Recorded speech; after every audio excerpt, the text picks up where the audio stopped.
हरिः ओम. ओम नमो भगवते वासुदेवाय. अध्याय क्रमांक 5.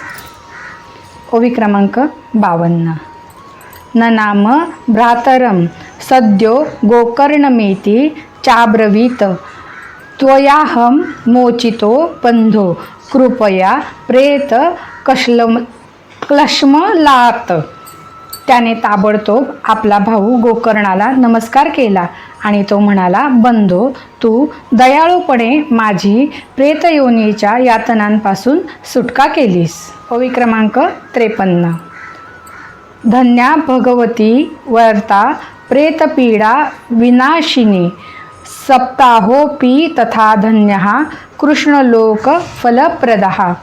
प्रेतपीडेचा नाश करणारी ही श्रीमद भागवताची कथा धन्य होय. श्रीकृष्ण धामाची प्राप्ती करून देणारे हे सप्ताह पारायणही धन्य होय. ओवी क्रमांक 54. कंपन्ते सर्व पापानी सप्ताह श्रवणे स्थिते अस्माकं प्रलयं सद्यः कथा चेयं करिष्यति. जेव्हा एखाद्याला सप्ताह श्रवणाचा योग येतो तेव्हा त्याच्या पापांचा थरकाप उडतो, कारण भागवताची कथा आपला लगेच नाश करील असे त्यांना वाटते. ओवी क्रमांक 55. आर्द्रम शुक्लम लघु स्थूलम वाङ्मं कर्मभिः कृतं श्रवणं विदहेत पापं पावकः समिधो यथा. ज्याप्रमाणे अग्नी ओले सुके लहान मोठे असे सर्व प्रकारचे लाकूड भस्मसात करतो, त्याप्रमाणे हे सप्ताह श्रवण मन, वाणी आणि क्रियांद्वारे केलेली नवी जुनी लहान मोठी सर्व पापे भस्मसात करते. ओवी क्रमांक 56. अस्मिन् वै भारते वर्षे सूरिभिर्देव संसदि अकथा श्रावीणां पूसां निष्फलं जन्म कीर्तितम.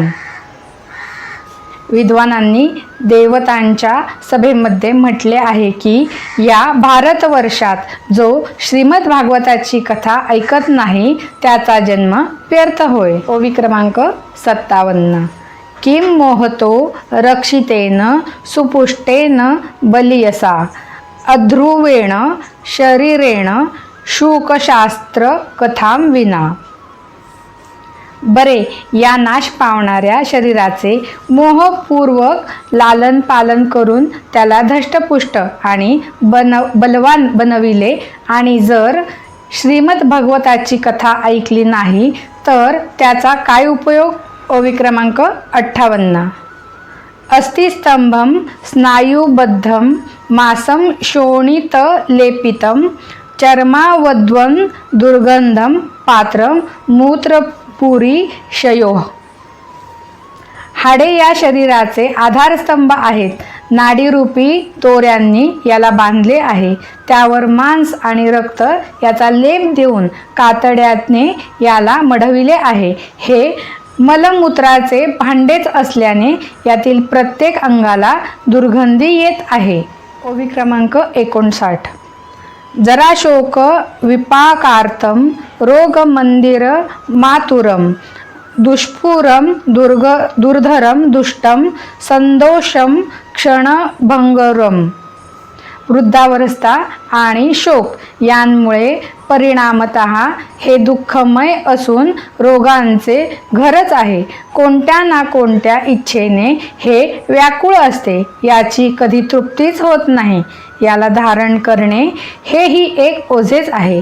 याच्या रोमारोमात दोष भरलेले आहेत आणि नष्ट होण्याला याला एक क्षणही लागत नाही. ओवी क्रमांक 60. कृमी विड भस्म संज्ञातं शरीरमिति वर्णितं अस्थिरेण स्थिरं कर्म कुतोयं साधयेन्न हि.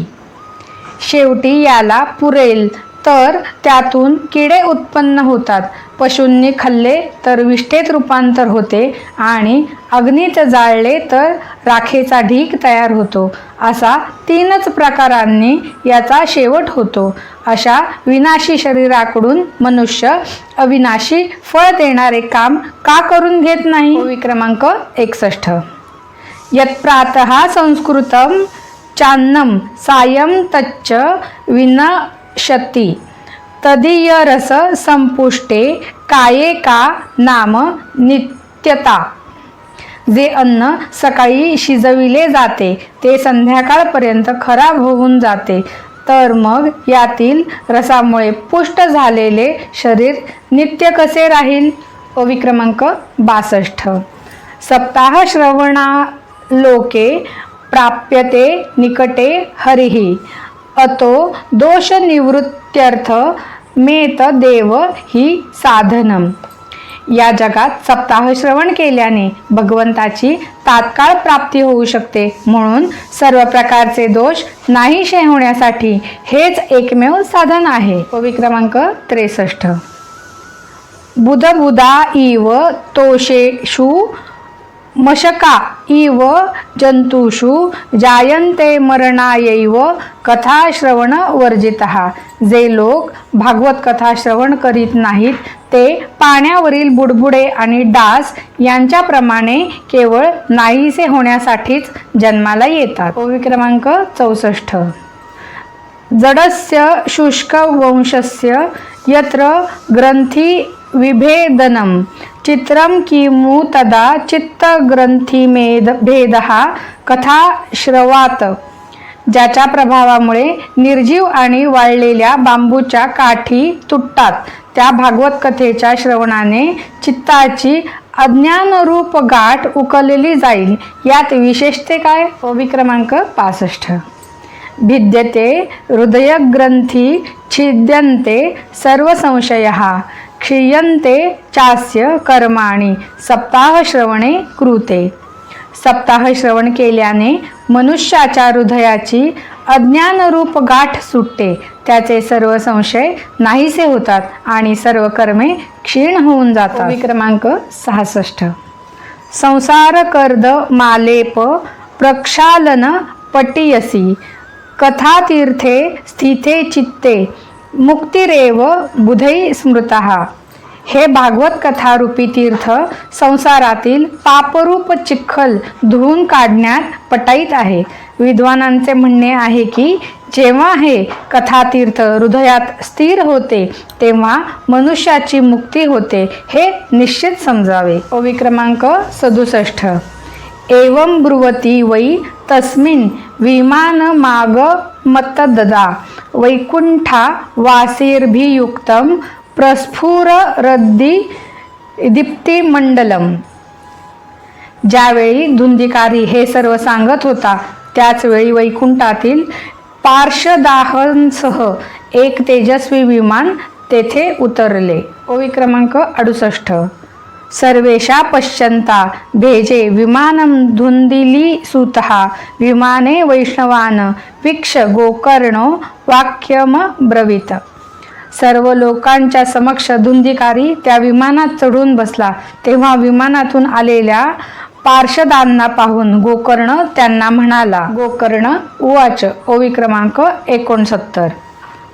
अत्रैव बहवा सन्ति श्रोतारो मम निर्मलः अनीतानि विमानानि न तेषां युगपत्कुलः.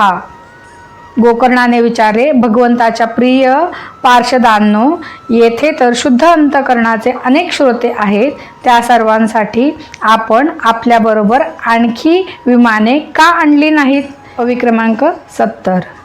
श्रवणं समभागेन सर्वेषामिह दृश्यते फलभेदः कुतो जातः प्रब्रुवन्तु हरिप्रियः.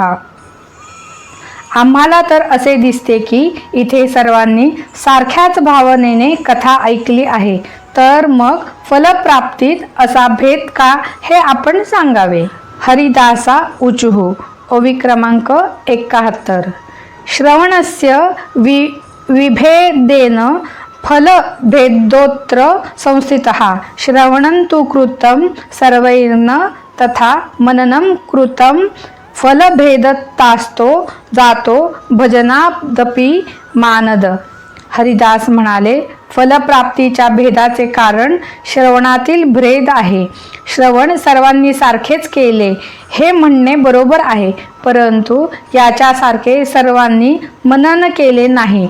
म्हणून सर्वांनी एकाच वेळी श्रवण केल्यानंतरही फळात फरक पडला. ओवी क्रमांक 72. सप्तरात्र मुपोषैव प्रेतेन श्रवणं कृतं मननादि तथा तेन स्थिरचित्ते कृतं भृशं. या प्रेताने 7 दिवस उपवास करून श्रवण केले होते. तसेच ऐकलेल्या विषयाचे स्थिर चित्ताने खूप मनन आणि निदिध्यासनही ते करीत होते.